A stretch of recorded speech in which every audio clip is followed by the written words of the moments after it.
Hello students, welcome to Concept Classes. Today we are going to discuss class 10th third chapter which is named as Circle. So in this chapter we will start our practice set 3.5 basics.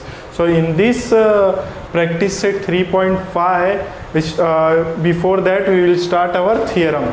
So in the theorem there are three theorems. First is a theorem of exterior division of chord, second is a theorem of interior division of chord and third is a tangent and secant segment theorem. So ये तीन theorem हमें इस practice set को start करने से पहले करना है. सो अब बात करते हैं सबसे पहला theorem of external division of chord. So ये आपके पेज नंबर 78 पे एक्टिविटी के फॉर्म में दिया हुआ है. सो पहले क्वेश्चन थियरम रीड कर लेते हैं. क्या दिया हुआ है? If secant containing chord AB and CD of circle intersecting outside the circle in point E, then AE into EB is equal to CE into ED. ठीक है. सो थियरम में हमें क्या बोल रहा है कि सपोज आपके पास एक सर्कल है, उसके अंदर दो सीकेंट है इस तरह से. ठीक है. सो ये सीकेंट आगे जाके कहीं एक्सटर्नल पे सर्कल के बाहर मिल जाते हैं. ठीक है. अगर ये सर्कल के बाहर मिल रहे हैं सो इस सीकेंट का कुछ ना कुछ नाम होगा. जैसे यहाँ पर नाम दिया है ABCDE. ठीक है. सो ये एक्सटर्नल पॉइंट है जहाँ पर क्या कर रहे हैं, दोनों सीकेंट एक दूसरे को इंटरसेक्ट कर रहे हैं. ठीक है. सो अगर ऐसा होता है मीन्स अगर आपको इंटरसेक्टिंग पॉइंट सर्कल के बाहर मिलता है तो आपको जो आंसर मिलेगा वो क्या मिलेगा? वो आंसर मिलेगा EB इंटू फिर ये पूरा EA is equal to ED फिर ये पूरा इंटू EC. ठीक है. इस तरह से मिलेगा. सो मतलब अगर आपका इंटरसेक्टिंग पॉइंट सर्कल के बाहर है तो आप ये डायरेक्टली अप्लाई कर सकते हो. लेकिन इसका थियरम है तो चलिए अब देखते हैं कि थियरम किस तरह से हुआ है, मीन्स हमें ये किस तरह से मिला है ये. ठीक है. सो इसको मैं रफ कर देता हूँ और अब हम लोग चलते हैं थियरम पे जो हमारा पेज नंबर 78 पर देकर रखा हुआ है. ठीक है. सो थियरम में हमें देकर रखा हुआ है कि एक सर्कल है, उसका सेंटर O है. ठीक है. मतलब वो हमें सपोज करना पड़ेगा सब कुछ. तो यहाँ पर सर्कल जिसका सेंटर O है, उसके बाद दो सीकेंट है, एक AB है एंड एक CD है. और ये दोनों सीकेंट जो है क्या करते हैं, इंटरसेक्ट करते हैं एक दूसरे को सर्कल के बाहर. कौन से पॉइंट पे? पॉइंट E पर. तो वो हमने यहाँ पर गिवन में लिखा a circle with centre O. एक सर्कल है जिसका सेंटर क्या है? O है. Then secant AB and CD intersect at point E outside the circle. ठीक है. सो जो मैंने आपको बताया वो यहाँ पर लिखा. देन हमें प्रूफ क्या करना है? हमें प्रूफ करना है EB into AE. AE into EB लिखो या EB इंटू AE लिखो, सेम है. Then ED into EC, ED into EC, ये हमें प्रूफ करना है. ठीक है. तो अब ये प्रूफ कैसे होगा? तो मैंने क्या किया, यहाँ पे कंस्ट्रक्शन करके दो ट्रायंगल बना लिया. एक ट्रायंगल बना है हमारा ADE एंड एक ट्रायंगल बना हमारा CBE. ठीक है. ये दो ट्रायंगल बन गया. अगर हम ये दोनों ट्रायंगल को कॉन्ग्रुएंट दिखा देते हैं. ठीक है. अगर ये दोनों ट्रायंगल कॉन्ग्रुएंट हो जाएगा मीन्स हम लोग क्या करेंगे, हमारा फर्स्ट चैप्टर अगर आपको याद आ रहा होगा तो सिमिलैरिटीज था. तो उस सिमिलैरिटीज में हमने क्या किया था, ट्रायंगल को कॉन्ग्रुएंट दिखा के फिर उसके साइड करस्पॉन्डिंग होती है, ये हमें पता है. ठीक है. कि अगर ट्रायंगल कॉन्ग्रुएंट है तो उसकी साइड करस्पॉन्डिंग होती है, ये हमें पता है. मतलब हम उसकी साइड को अपॉन में लिख सकते हैं. जैसे AE अपॉन EC लिख सकते हैं, BE अपॉन ED लिख सकते हैं. तो ये हम लिख सकते हैं. ठीक है. ये हमने सिमिलैरिटीज में थियरम में देखा था. कौन सा थियरम था? Corresponding side of similarity triangle theorem. इस तरह से थियरम था. ठीक है. या फिर उसको बोलते हैं सिमिलैरिटीज थियरम, वो उसी को हम वो भी बोलते हैं. ठीक है. सो अभी यहाँ पर मैंने कंस्ट्रक्शन करके दो ट्रायंगल बनाया. तो जॉइंट किया AD एंड EB को. तो यहाँ पे कंस्ट्रक्शन में लिखा जॉइंट AD एंड EB. ठीक है. नाउ अब ये दोनों ट्रायंगल का नाम लिख लेते हैं जिसको हमें क्या करना है, सिमिलर और कॉन्ग्रुएंट प्रूफ करना है. ठीक है. सो ट्रायंगल का नाम लिखा ADE यहाँ पर लिखा. देन दूसरा ट्रायंगल है BCE यहाँ पर लिखा. ठीक है. CBE लिखा या BCE लिखा, ट्रायंगल का नाम तो सेम है. ठीक है. उसके बाद अब इसमें एक कॉमन एंगल आ रहा है और वो एंगल क्या है, ये वाला. ठीक है. सो दोनों ट्रायंगल में कॉमन आ रहा है तो इसका नाम हो जाएगा AE एंड D. एक ट्रायंगल का नाम होगा, दूसरे का होगा CE एंड B. तो यहाँ पर वही लिखा है AED and CEB common angle. ठीक है.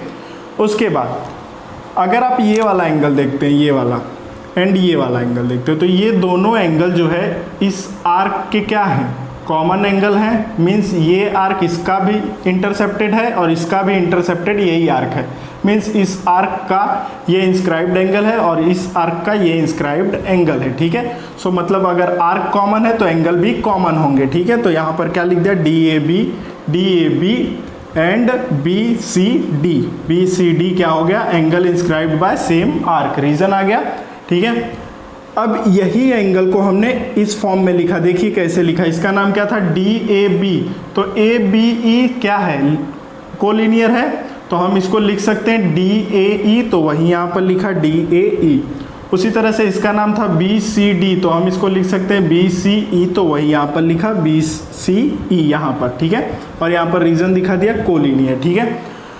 सो अब ये भी एंगल है, ये भी एंगल है, दोनों एंगल कॉन्ग्रुएंट हो गए। तो बाय ए टेस्ट से क्या हुआ, ये ट्रायंगल इस ट्रायंगल के क्या हो गया, कॉन्ग्रुएंट हो गया, ठीक है। जब ये कॉन्ग्रुएंट हो गया तो हम यहाँ पर क्या लिख सकते हैं, अगर दोनों ट्रायंगल कॉन्ग्रुएंट हो गया तो हम लिख सकते हैं ए ई अपॉन सी ई, ए ई अपॉन सी, जैसे ये दो ट्रायंगल होते थे इस तरह से, तो ये इसके सिमिलर होता था, ये इसके एंड ये इसके, तो हम इसके अपॉन ये लिखते थे, इसके अपॉन ये लिखते थे एंड इसके अपॉन ये लिखते थे।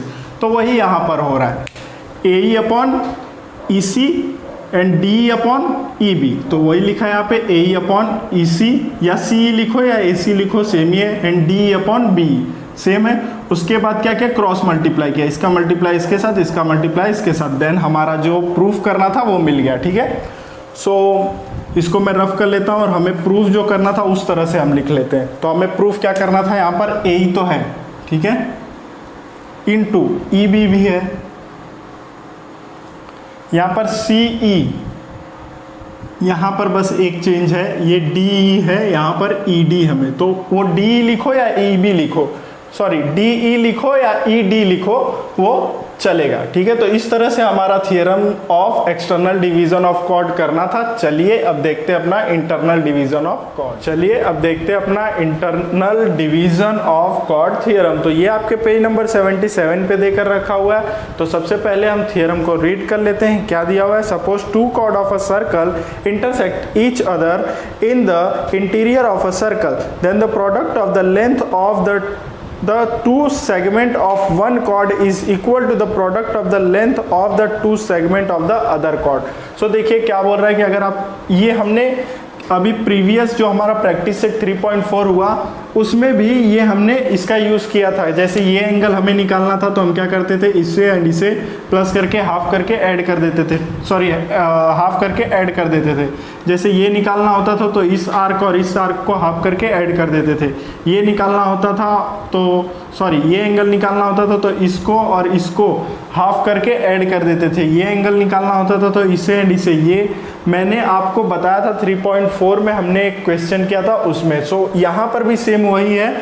इसमें आपको क्या बोल रहा है कि अगर एक सर्कल में दो कॉर्ड है और दोनों इंटरसेक्ट कर रहे हैं सर्कल के अंदर किसी पॉइंट पे, तो जो कॉर्ड का लेंथ होता है वो लेंथ जो है, लेंथ का दोनों प्रोडक्ट जो होता है वो क्या होता है, एक दूसरे के इक्वल होता है। तो अगर हम सिंपल लैंग्वेज में समझे तो वो क्या कहना चाहता है, जैसे इस कॉर्ड का लेंथ जो है मतलब A E into E B equal होगा इस कॉर्ड के लेंथ के सी ई इंटू ई डी के, ठीक है। सो ये हमें मिलता है अगर ये सर्कल में दोनों कॉर्ड एक दूसरे को इंटरसेक्ट करते हैं सर्कल के अंदर तो, ठीक है। सो हमने यहाँ पर गिवन लिखा chord A B and C of a circle with centre P. So ये कॉर्ड ए बी है एंड सी डी है, कहाँ पर है, ऐसे सर्कल में जिसका सेंटर पी है और वो दोनों एक दूसरे को इंटरसेक्ट कर रहे हैं कौन से पॉइंट पे, पॉइंट ई पे, ठीक है। उसके बाद अभी आपको प्रूफ क्या करना है, तो वही प्रूफ करना है A into E B is equal to C into E D, ठीक है। सो कंस्ट्रक्ट करके हमने इसे ट्रायंगल बनाया, ए सी को जोड़ दिया एंड डी बी को जोड़ दिया, ठीक है। तो हमें क्या मिल गया, एक ट्रायंगल बन गया। तो यहाँ पर वो लिखा construction draw segment A C and segment D B. अब अगर हम लोग इस ट्रायंगल को इस ट्रायंगल के सिमिलर दिखा दें तो हम लोग लिख सकते हैं ए ई अपॉन ई बी। कैसे लिख सकते हैं, देखिए सपोज ये एक ट्रायंगल है जिसका नाम है ए सी ई एंड ये एक ट्रायंगल है जिसका नाम है डी ई बी, ठीक है। सो हम अगर ये दोनों ट्रायंगल सिमिलर है तो हम लिख सकते हैं ए ई अपॉन डी ई, ठीक है। यहाँ पे लिखा है देखिए ए ई अपॉन डी, और दूसरा हमें क्या चाहिए, सी चाहिए ना, सो सी अपॉन ई बी, तो लिख सकते हैं सी अपॉन ई बी, ठीक है। और उसी तरह से ए सी अपॉन डी बी भी लिख सकते हैं, लेकिन उसकी हमें ज़रूरत नहीं है, ठीक है। सो अगर हम ये ट्रायंगल को इस ट्रायंगल के सिमिलर दिखा दे तो हमें जो प्रूफ करना है वो हमें इजीली मिल जाएगा, ठीक है। तो चलिए देखते हैं कैसे मिलेगा। सबसे पहले तो ये ट्रायंगल को, ये वाले ट्रायंगल को इस वाले ट्रायंगल के क्या दिखाते हैं, सिमिलर। सो नाम लिखिए इस ट्रायंगल का क्या है, A E C and D E C, sorry B, D E B. तो यहाँ पर लिखा सी ए ई, इस तरह से नाम लिखा है C A E and B D E, ठीक है। तो चलेगा, आप ट्रायंगल का नाम किसी भी तरह से लिख सकते हैं। उसके बाद ये एंगल और ये एंगल अगर आप देखेंगे तो वर्टिकली अपोजिट एंगल है दोनों ट्रायंगल में। ये ई जो है दोनों का क्या है, कॉमन पॉइंट है, कॉमन एंगल है। तो आप लिख सकते हैं ए E C and B E D, ठीक है, वर्टिकली अपोजिट एंगल। उसके बाद अब ये वाला अगर आप देखेंगे एंगल, ये वाला ए वाला, तो ए वाला एंगल अगर आप देख रहे हैं तो ये वाला एंगल जो है इंस्क्राइब्ड एंगल है। अगर ये लाइन ऐसे जाएगी ऐसे एंड ये ऐसे जाएगा तो ये वाला आर्क जो है इस एंगल का क्या है, इंटरसेप्टेड आर्क है, और ये क्या है, इंस्क्राइब्ड एंगल है। उसी तरह से अगर इस वाले ट्रायंगल में देखेंगे तो ये लाइन इधर जाएगी एंड ये लाइन इधर आएगी, तो उसमें भी ये आर्क कॉमन है। तो मतलब दोनों ट्रायंगल में क्या है, यही आर्क कॉमन है। इस एंगल का भी इंटरसेप्टेड आर्क यही है एंड इस एंगल का भी इंटरसेप्टेड आर्क यही है। तो इसका मतलब अगर आर्क कॉन्ग्रुएंट है तो ये एंगल भी कॉन्ग्रुएंट होगा। तो यहाँ पर दिखा दिया C A E and B D E दोनों क्या है, कॉन्ग्रुएंट है। कैसे, angle inscribed in same arc से, ठीक है। अब ये एक एंगल मिल गया, ये एक एंगल मिल गया, तो बाय ए टेस्ट से क्या हुआ, ये ट्रायंगल इस ट्रायंगल के सिमिलर हो गया, ठीक है। तो यहाँ पे लिखा बाय ए टेस्ट और सिमिलर हो गया। तो हम लोग को पहले क्या चाहिए था, ए ई, तो ले लेते हैं ए ई किसके अपॉन में आएगा, डी के। तो लिखा है यहाँ पे ए ई डी के अपॉन में आया। ये सिमिलैरिटी इस चैप्टर में हमने पढ़ा था, ठीक है, और बहुत सारे सम भी किए थे इसके ऊपर हमने। उसके बाद नेक्स्ट हमें क्या चाहिए, सी। तो सी के अपॉन में क्या आएगा, बी ई। तो सी के अपॉन में क्या आया, बी। नाउ इसे क्रॉस मल्टीप्लाई कर दीजिए, तो ए का मल्टीप्लाई बी के साथ में, सी का मल्टीप्लाई डी के साथ में। तो हमें जो प्रूफ करना था वो मिल गया, तो हैंस प्रूव्ड। तो इस तरह से हमारा था इंटरनल डिवीजन ऑफ कॉर्ड। चलिए अब इस प्रैक्टिस सेट के बेसिक्स में लास्ट थियरम है हमारा जो, वो देखते हैं। चलिए अब देख लेते हैं लास्ट थियरम हमारा क्या दिया है, टेंजेंट सेकेंड सेगमेंट थियरम। सो क्या दिया है इसमें, point P is in the exterior of a circle A secant through E intersect the circle eight point A and B and a tangent through E touch the circle at point T, then EA into EB is equal to ET square। तो आपको क्या बोल रहा है कि आपको एक circle दिया है जिसका सेंटर O है एंड उसमें एक सीकेंट है जिसका नाम AB है, और वो क्या कर रहा है, सर्कल एक सीकेंट है EB और वो क्या कर रहा है, सर्कल को A एंड B पे कट कर रहा है। देन आपके पास टेंजेंट है जिसका नाम है ET और वो सर्कल को टच कर रहा है पॉइंट T पे, ओके। नाउ आपको क्या फाइंड करना है, ET square is equal to EA into EB, ठीक है, ये आपको फाइंड करना है। सो ये फाइंड करने के लिए आपको क्या करना पड़ेगा, कुछ कंस्ट्रक्शन करना पड़ेगा। जिस तरह से हमने एक्सटीरियर और इंटीरियर में किया उसी तरह से सेम इसमें भी कुछ कंस्ट्रक्शन करके ट्रायंगल बनाना पड़ेगा। देन उस ट्रायंगल को हम क्या करेंगे, सिमिलर दिखा देंगे। देन वो ट्रायंगल सिमिलर हो जाएगा तो हमें ये ऑटोमेटिकली मिल जाएगा, ठीक है। सो देखिए यहाँ पर मैंने कंस्ट्रक्शन किया, TA को जोड़ दिया एंड TB को जोड़ दिया, ठीक है। सो यहाँ पर लिखा draw segment TA and TB, ठीक है। अब इसमें आप देखेंगे तो दो ट्रायंगल दिख रहा है आपको, एक दिख रहा है EAT एंड एक बड़ा वाला ट्रायंगल दिख रहा है ETB, ठीक है। तो यही दोनों ट्रायंगल को हमें सिमिलर प्रूफ करना है, ठीक है। सो यहाँ पर मैंने लिखा EAT एंड ETB, ठीक है। यहाँ पर दोनों ट्रायंगल का नाम लिख लिया। देन अब दोनों ट्रायंगल में E जो है वो क्या है, कॉमन एंगल है, तो यहाँ पर लिखा EAT। यहाँ पर कॉमन एंगल में रॉन्ग हो गया, आपका आएगा AET,